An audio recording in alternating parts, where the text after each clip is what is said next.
Olá, seja bem-vinda, seja bem-vindo.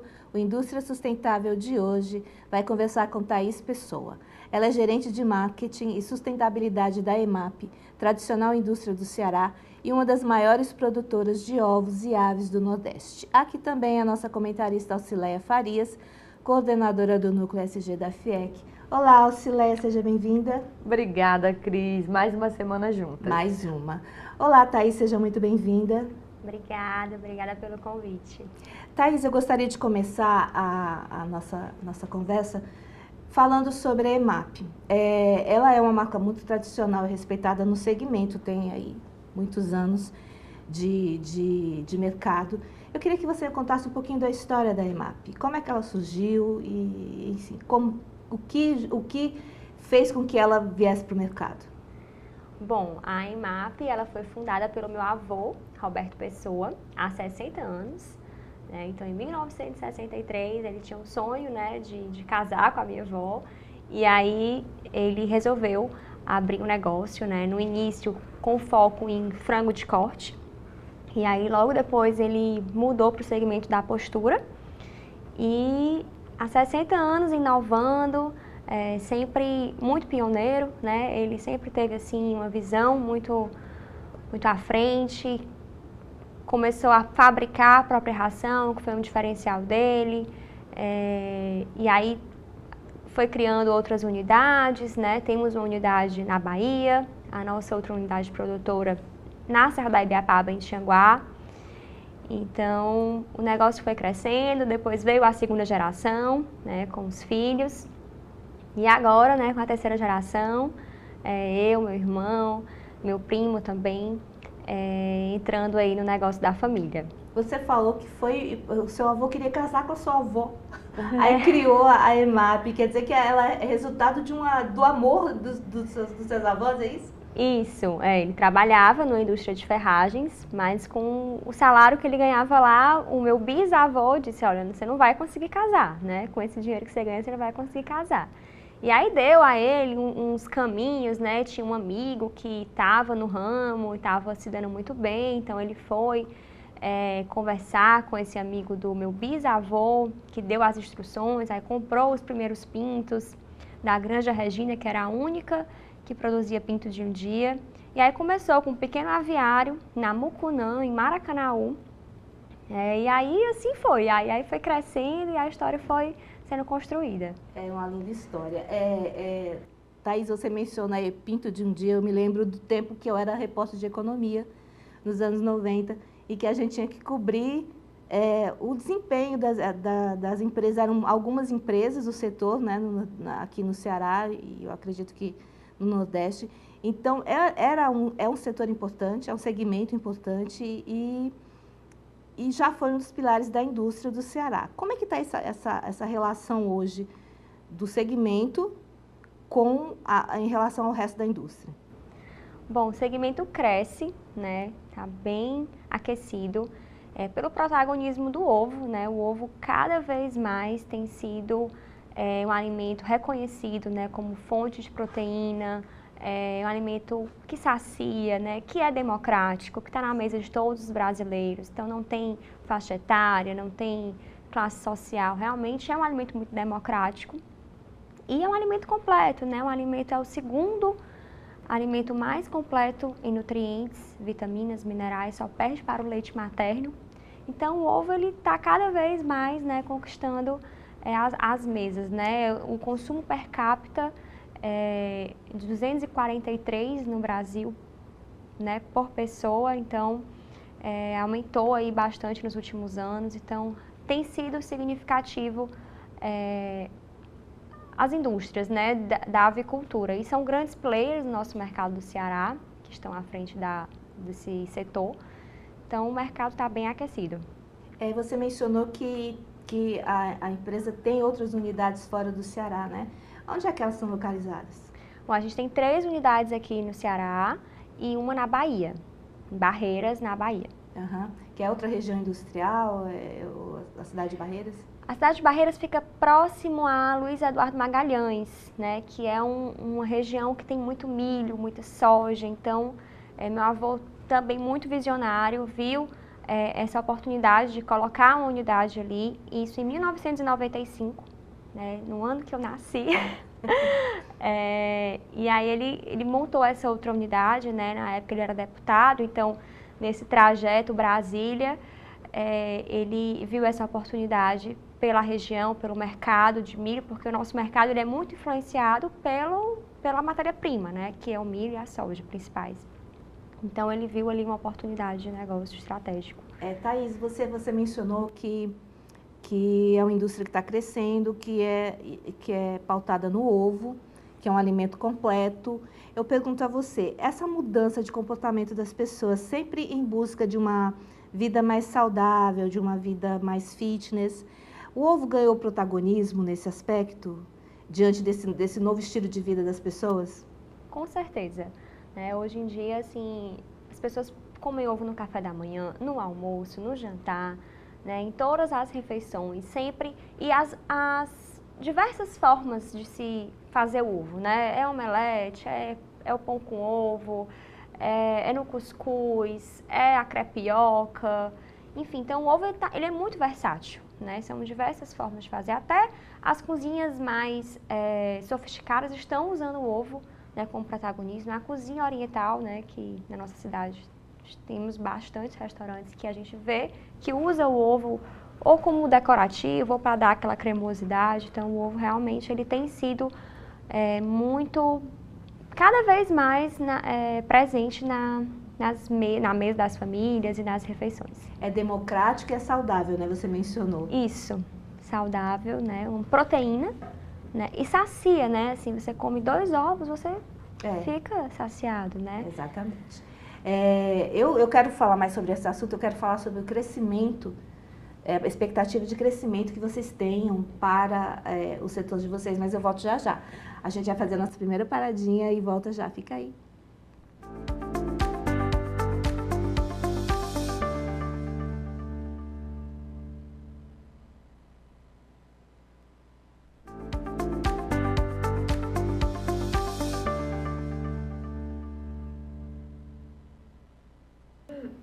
Olá, estamos de volta e eu queria te perguntar, Thaís, como é que é a formação da diretoria hoje? Você mencionou que uma segunda geração e uma terceira geração já estão em postos de comando, né? Como é que é essa divisão hoje?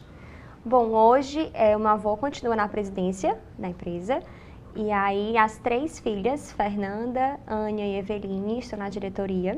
Junto com o nosso diretor executivo, que é o Nonato, que trabalha com a gente também já há 40 anos, e o meu irmão também compõe a diretoria comercial. Então, elas se dividem entre financeiro, recursos humanos, marketing, comercial e produção. Né? Então é uma predominância feminina, são muitas mulheres nesse comando, né? 3 mulheres no comando, então a gente tem a força da mulher, né? Isso. Em relação à visão empresarial, visão de negócios. Hoje a gente sabe que política ambiental é uma exigência do mercado e a gente observa aqui no dia a dia, quando a gente conversa com várias pessoas do setor industrial, que é uma exigência, mas que todo mundo cumpre com algum prazer, né? Eu queria saber, lá na EMAP, como é que vocês avaliam e como é que vocês veem a adoção de políticas ambientais? Bom, a sustentabilidade é um tema que ele é para além do ambiental para a EMAP, né? A gente pensa muito a sustentabilidade no conceito de longevidade, né? De garantir o futuro, né, das gerações através das políticas sustentáveis, né? Que os 3 pilares do ESG. Então, como é uma empresa de gerações, então para a gente isso é muito forte. E isso é muito puxado pelo nosso presidente, pelo meu avô.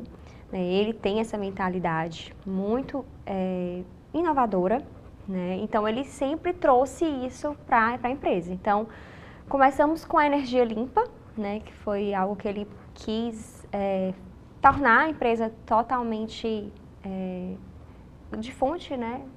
De energia limpa. Então hoje a gente tem 100% de abastecimento de energia limpa através de placas solares. Captação de água da chuva para reaproveitamento. Fizemos agora esse ano um plantio de 50 mil mudas de eucalipto na região da Ibiapaba. E entre outras ações, né? E a questão da preservação da mata, né? Da mata preservada, né? Que nosso terreno ele fica numa região onde a mata é virgem, né? Então a gente faz essa preservação. E aí todo o cuidado com a questão da reciclagem dos resíduos, né? Inventário de gases de efeito estufa, que é algo que a gente começou a fazer esse ano. Então tudo isso são iniciativas, são práticas que vêm entrando, né, no DNA realmente da empresa há alguns anos. Auxilé, me parece que a EMAP é mais um exemplo de iniciativa prévia ao estabelecimento da política ESG de uma maneira mais midiática, vamos dizer assim. Eles se anteciparam a isso? Como é que você avalia? Não acredito que se anteciparam. Eu fico mais olhando a questão de numa consonância geracional, eu diria isso, né? Dr. Roberto Pessoa, uma pessoa de mais idade, né? Ter essa visão de que o mundo está tratando disso, de que a minha empresa precisa atuar nessa agenda, porque ela precisa, sobretudo, se sustentar a longo prazo. Então, ter práticas ESG, ter práticas de ambiente que preze, né, pelo meio ambiente, que preze pela qualidade de vida das pessoas, do funcionário, que rege a gestão e a condução de um bom negócio, nada mais é do que ter os olhos na longevidade de uma empresa. Sem isso, a gente realmente corre o risco da empresa ir até ao fechamento. Porque o mundo cuida disso, exige isso, dá diretriz para que isso seja estabelecido. No próprio setor do núcleo ESG lá da FIEC, onde a gente está liderando, a gente tem discutido muito essa ação. Não é uma questão da nova geração. Gerações passadas já percebem que sim, se a demanda vem do mercado, eu preciso atender. É interessante isso, que a sua presença aqui traz esse panorama. Tem uma ideia meio que circula no mercado de que ESG é uma coisa de gente jovem, de executivo jovem, de executivo que está chegando, os millennials, os zennials, enfim. Mas não, o seu avô, 60 anos atrás, ele já criou uma empresa que trazia as bases para uma operação sustentável, né? Ele foi pioneiro, 60 anos atrás, ao criar o negócio dele e vem atuando, dando essas diretrizes. A minha pergunta para você é a seguinte: dentro da empresa, vocês conversam sobre a ESG com os colaboradores? Essa linguagem ESG já é uma coisa presente ou ainda está no nível de diretoria e de elaboração de projetos, enfim? A gente tem conversado bastante, né? Desde o meio do ano passado, esse assunto veio com mais evidência, quando a gente procurou a FIEC para buscar a certificação do ESG, né, que estamos nesse processo, e aí vem sendo discutido inicialmente, né, entre a diretoria, e esse ano a gente já começou a cascatear. Tivemos um evento agora em abril, onde a gente falou de cultura, falou de valores, né, de missão, de visão, a gente reforçou esses valores e a gente já abordou o tema ESG, né, e a cada 2 meses a gente tem feito alguns eventos, né, trazendo essa temática para os nossos colaboradores, para fazer com que eles internalizem o pensamento, né, porque realmente é algo que eles precisam aderir, né, eles têm que ser os primeiros a conquistarem, né, esse pensamento, né, e a gente precisa deles, a gente não faz nada sozinho, né. É verdade. O processo de certificação de vocês começou quando? Já tem algum tempo? A gente começou em novembro, né, mas ainda muito fazendo diagnóstico, entendendo o que a gente já tinha feito, o que a gente precisava melhorar, onde a gente precisava documentar, né, porque eu acho que a certificação ela vem muito com documentar o que você já faz, né, e tornar isso público, né, e tornar isso mais ter regras, né, trazer um acompanhamento para que aquilo não se perca, né, que aquilo continue e cada vez você consiga melhorar, evoluir. Né, aquilo não fique só nas iniciativas básicas. É assim mesmo, né, Auxileia? O processo de certificação é uma consolidação de uma prática já existente. Com certeza, né? Até no sentido lato da palavra, a gente certifica, a gente dá a ciência naquilo que já existe. Mas é claro que o processo dura, né, Thaís? Até 12 meses. Dentro desse processo, a gente passa por esse momento de diagnóstico que a gente chama de diagnóstico situacional, até porque todo mundo faz alguma coisa de ESG e nem sabe que se chama assim. A gente tem uma plataforma muito bem estruturada, diagramada, que facilita esse processo, mas sim, não é um processo de responder sim ou não, não é um processo binário. De forma alguma, é preciso trazer a evolução desde o primeiro momento, tá? Sempre de olho. É um processo muito bom para o crescimento da empresa.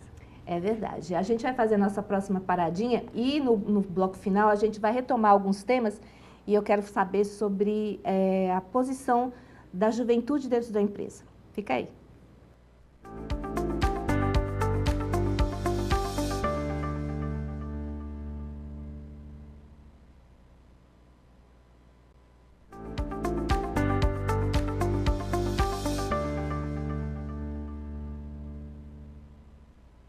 Lá estamos de volta. Thaís, eu queria saber, a gente falou muito sobre o E, do ESG. Eu queria saber do social. Você comentou que existem eventos que vocês realizam periodicamente, que é um momento em que vocês conversam com os colaboradores e trazem alguns temas. Como é que é essa política interna da empresa? Bom, isso é algo novo para a gente. Eu acho que até o ESG fez com que a gente trouxesse isso para a agenda, né?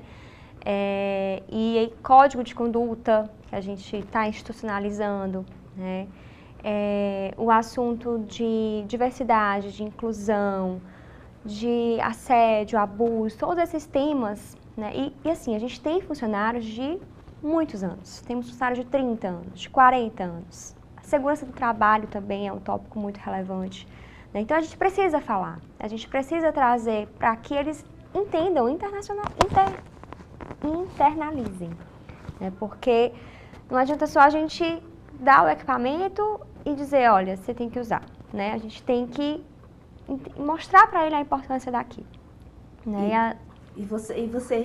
Eles são receptivos a esses conceitos que são apresentados para eles? A gente tem se surpreendido. Assim, não é fácil, né? Como eu disse, tem muitos funcionários antigos, então que não tem essa mente, às vezes, tão aberta, mas a gente tem se surpreendido positivamente com algumas temáticas, sim. Thaís, você mencionou que vocês têm funcionários lá e que há uma grande diferença de idade, né? Tem gente que está lá há 30 anos, há 40 anos, não que tem 30 anos, mas que está lá trabalhando há 30, 40 anos, e tem os jovens. Como é que a empresa lida com essas diferenças etárias? Olha, é muito bom, porque eu mesmo na minha equipe vivencio isso. E assim, a experiência com a mente impulsiona a que a gente queira cada vez mais trazer o novo, melhorar, né? Sempre com o olhar de quem já viveu, de quem já tem uma experiência. Então, complementa bastante. Lógico, tem os momentos, né, de discordância, de conflitos, mas sempre olhando por uma ótica construtiva, né? De como a gente pode ultrapassar aquele desafio e fazer daquilo algo positivo para a empresa. Alcileia, a Thaís, ela mencionou que essa mescla de experiência e uma mente mais jovem, mais inovadora, mais aberta para as grandes questões atuais, ela é positiva, ela é complementar. Você avalia assim também? Avalio sim. A diversidade é uma riqueza, né? A diversidade de cultura, a diversidade etária, a diversidade de religião, de formações. Ter uma equipe diversa, Cris, isso é muito positivo para qualquer empresa. Perceba, se junta no entorno de um projeto diferentes opiniões, vivências e culturas. Então, a gente traz, com certeza, criatividade para a mesa.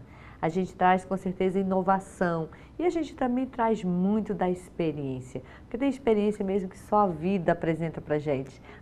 Não há nas prateleiras da academia, né, uma experiência. Então, eu tenho certeza que as pessoas com as idades mais avançadas, de mais tempo de empresa, não só têm, como devem ter uma voz ativa nos processos decisórios, com certeza.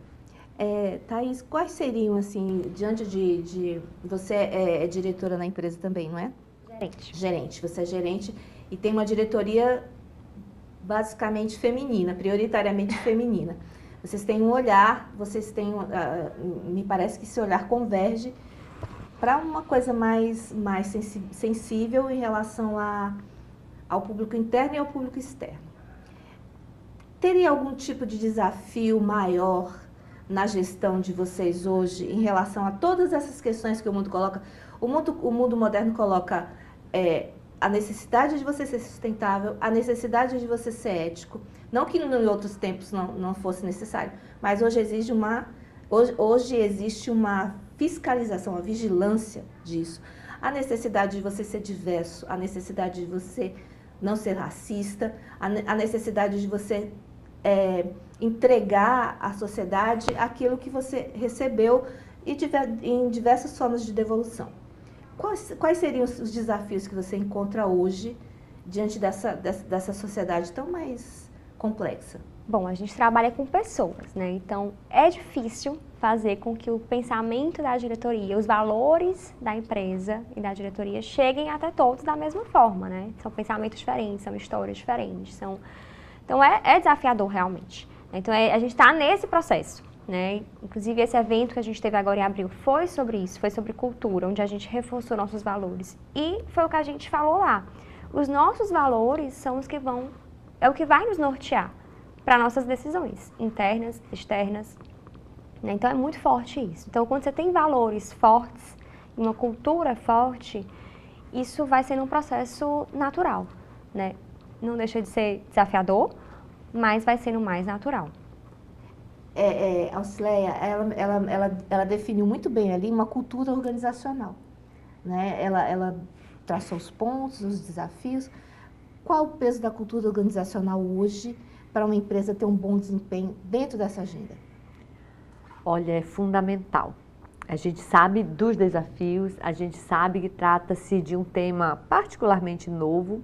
A gente também super entende que tem empresas, como é o exemplo da EMAP, a questão da diferença de idade, em especial, né? Como é que o mais velho internaliza isso, como é que o mais novo recebe isso e fazer disso algo coeso, algo cultural, algo que seja o DNA da empresa. Isso passa pela educação, Cris. Isso passa pela formação, pelo desenvolvimento. O desenvolvimento organizacional, o planejamento estratégico de uma empresa passa pela formação disso junto ao funcionário. E a EMAP investe muito nisso. Tem investido, a gente tem acompanhado todo esse processo que a EMAP está passando na certificação ESG da FIEC. Ela não tem medido esforços para capacitar e qualificar, para que todo mundo esteja alinhado com a cultura da empresa. Em uma palavra, o futuro da EMAP é verde, sim ou não? Sim, com certeza verde. E com essa assertiva resposta, a gente encerra o Indústria Sustentável de hoje, agradecendo a Thaís por ter estado aqui conosco, agradecendo ao Auxileia por estar sempre conosco e a você que nos assiste. Fica aí que na segunda-feira que vem a gente volta. Até lá!